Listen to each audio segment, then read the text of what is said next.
Hello everyone, welcome to success classes. I am Gaurav Soin और आज आप सभी के सामने एक इम्पॉर्टेंट वीडियो के साथ मैं हाजिर हूँ। और ये इम्पॉर्टेंट वीडियो जो है ये बहुत से लोगों ने मुझसे अलग अलग तरीके से पूछा था।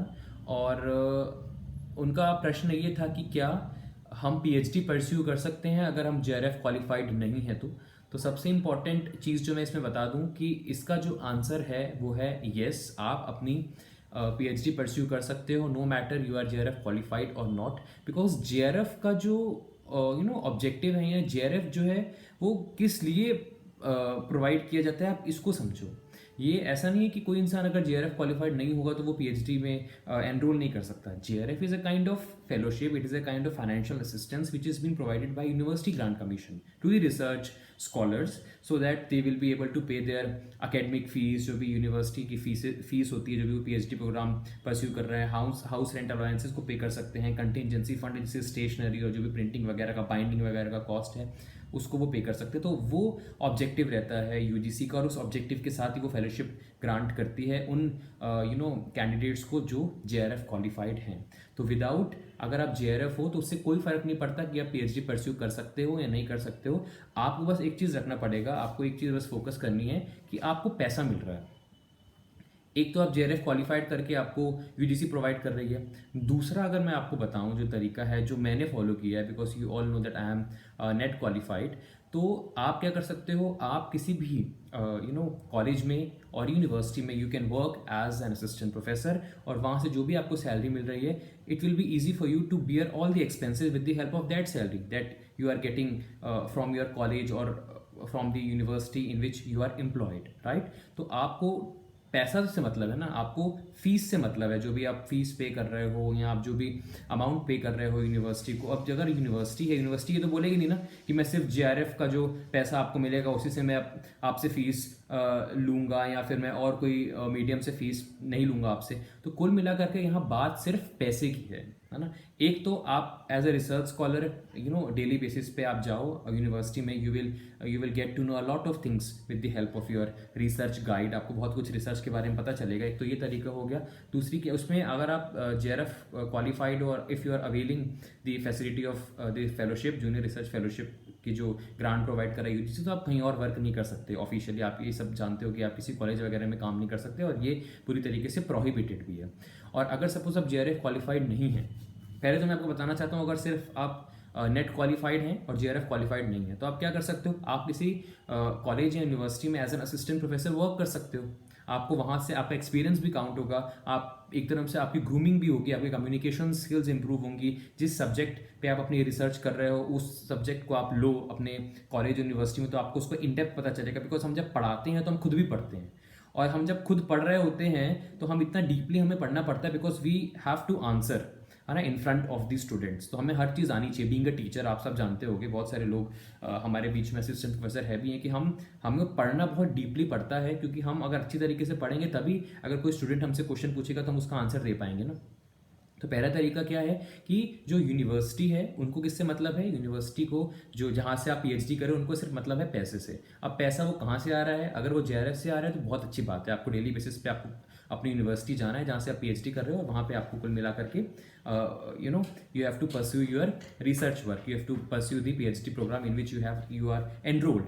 और दूसरा तरीका क्या है, अगर आप जेआरएफ क्वालिफाइड नहीं है, आप सिंपल नेट क्वालिफाइड है, मैं वो भी बताऊंगा आगे जाकर के। अगर आप नेट क्वालिफाइड नहीं है तो भी आप क्या कर सकते हो। अभी तो सेकंड केस है। फर्स्ट केस तो अगर आपका जेआरएफ क्वालिफाइड है तो आपको फेलोशिप मिल रही है यूजीसी से, और आपको ये भी फोकस करना है कि जिस भी यूनिवर्सिटी में आप एडमिशन ले रहे हो, if you are JRF qualified, तो वहाँ पे वो आपको फेलोशिप प्रोवाइड करती हो। बिकॉज प्राइवेट यूनिवर्सिटीज़ अगर वो 12B और 12B से अगर एफिलिएटेड नहीं है, 2F तो सब में होता ही है, पर 12B is must if you want to avail fellowship in a private university. Government university सारी की सारी जो है आपको फेलोशिप प्रोवाइड करती हैं।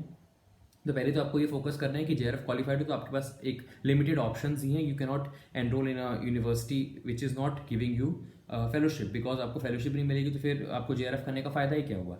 और दूसरा जो मैंने केस क्या बताया, JRF क्वालिफाइड नहीं है पर नेट क्वालिफाइड है, तो आप अर्न जो कर रहे हो बीइंग एन असिस्टेंट प्रोफेसर, आप उसकी मदद से अपनी फीस पे कर सकते हो, आप उसकी मदद से आप हाउस रेंट अलाउंस जो भी है आप उसको पे कर सकते हो, अपनी कंटिजेंसी फंड पे कर सकते हो। बस अंतर ये है कि अगर आप JRF क्वालिफाइड हो तो आपको यूनिवर्सिटी जहाँ से आप PhD प्रोग्राम कर रहे हो वहाँ पे जाना पड़ेगा, और अगर आप सपोज सिर्फ नेट क्वालिफाइड हो, JRF नहीं हो, तो आप जहाँ पे काम कर रहे हो एज एन असिस्टेंट प्रोफेसर वहाँ पे आपको जाना पड़ेगा, और सिर्फ कोर्स वर्क के लिए आपको वो यूनिवर्सिटी में जाना पड़ेगा जहाँ से आप PhD कर रहे हो। वो कोई बाउंडेशन वहाँ पे नहीं रहता। कुछ यूनिवर्सिटीज़ वीकेंड्स पे लगाती हैं classes, it is totally exceptional. बाकी मोस्ट ऑफ द यूनिवर्सिटीज़ जो रहती हैं वो बोलती हैं कि कोर्स वर्क मैंडेटरी है, कोर्स वर्क में अटेंडेंस भी आपकी होनी चाहिए, और साथ ही साथ आपको कोर्स वर्क का जो एग्जामिनेशन है उसको भी आपको क्वालिफाई करना है, ये एक उनकी मैंडेटरी कंडीशन रहती है।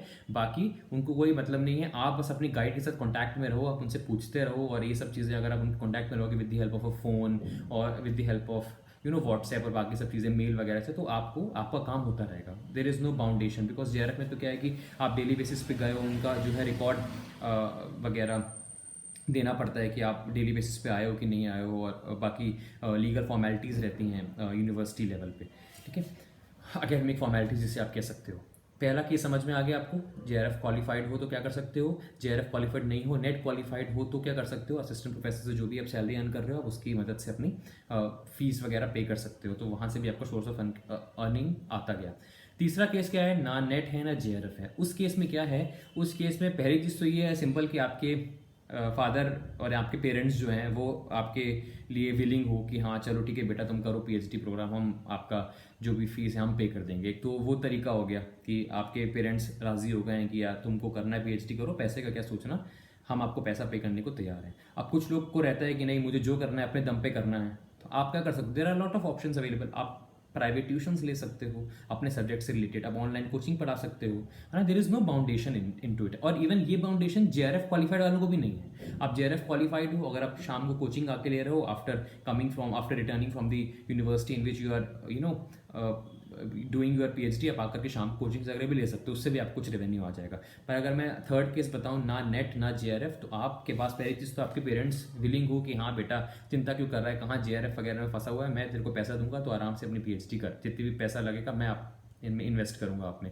या दूसरी चीज़ क्या है कि आपके पास ऐसी सोर्स ऑफ अर्निंग हो, आपके पास ऐसा बैकअप हो, या फिर आप किसी जगह पे ऑनलाइन कोचिंग पढ़ा रहे हो, वहाँ पे आपको अच्छा पैसा आ रहा है, बिकॉज ऑनलाइन कोचिंग में भी अच्छा पैसा है, या फिर ऑफलाइन आप पढ़ा रहे हो, है ना। तो there should be some source, या आप कोई और काम कर रहे हो, आप related to anything you are doing, आपका कोई बिजनेस है आप उसको परस्यू कर रहे हो, आप वहाँ से अर्न करते हो, मतलब अर्निंग का तो कोई सोर्स हो ही नहीं सकता ना।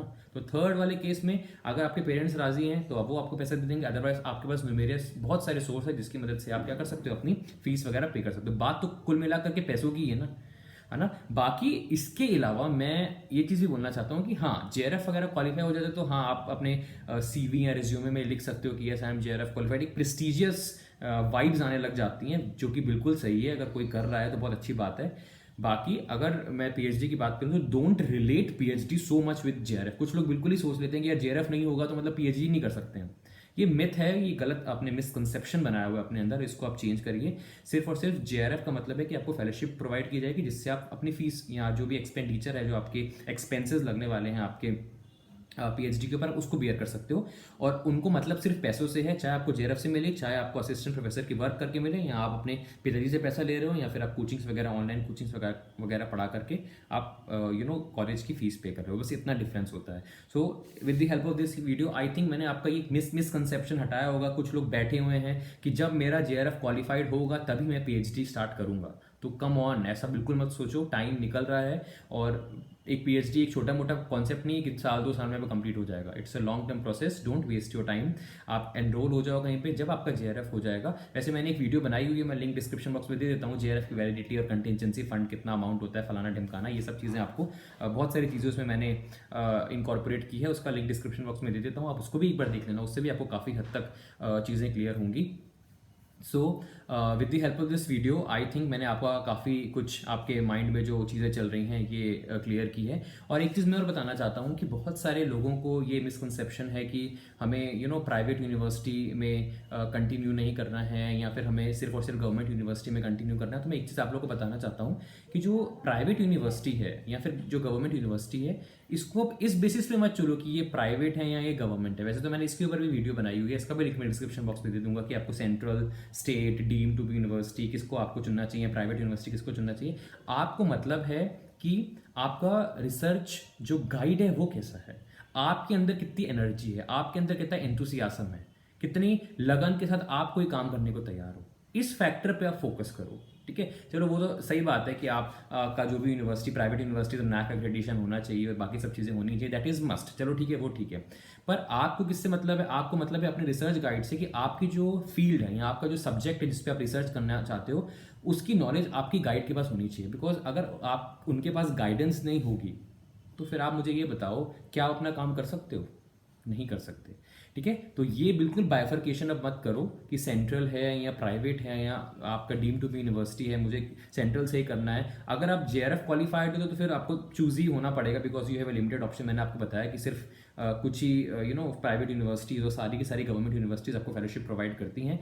बट अगर आप अगर जेआरएफ क्वालिफाइड नहीं हो तो उस केस में क्या है कि आपको चीज़ें तो सारी फोकस करनी ही है, पर चाहे आप जेआरएफ क्वालिफाइड हो चाहे जेआरएफ क्वालिफाइड नहीं हो, आप एक चीज़ पे बिल्कुल फोकस करिएगा। मेरा जो मेन मुद्दा है मैं आपको बता देता हूँ, एक चीज़ पे आपको बिल्कुल फोकस करना है कि आपका रिसर्च गाइड के पास सफिशिएंट अमाउंट ऑफ नॉलेज हो। और इसके लिए मतलब मैं आपको कुल मिलाकर के डिस्क्रिप्शन में 4-5 लिंक देने वाला हूँ, उन सबको एक एक करके आप देख लीजिएगा। उसमें मैंने भी बताया कि रिसर्च जो सुपरवाइजर होता है, रिसर्च गाइड होता है, उनको चूज करते वक्त किन किन फैक्टर्स का आपको ध्यान देना चाहिए। मतलब कुल मिलाकर के बहुत सारी चीज़ें मैंने कवर की हैं, लिंक डिस्क्रिप्शन बॉक्स में दिया हुआ है, आप उसको भी देख सकते हो, ठीक है। और आई होप मैंने आपके जो अंदर का कॉन्सेप्ट है ये थोड़ा सा मैंने क्लियर कर दिया होगा कि विदाउट पीएचडी भी आप, विदाउट जेआरएफ भी आप पीएचडी अपनी परस्यू कर सकते हो स्मूथली, किसी प्रकार की भी चिंता करने की ज़रूरत नहीं है। और अगर आपके पास अपॉर्चुनिटीज़ आ रही हैं तो आप उसको देखो, उसको आप एनालाइज करो और फिर आप एक अच्छा डिसीजन लो, ठीक है।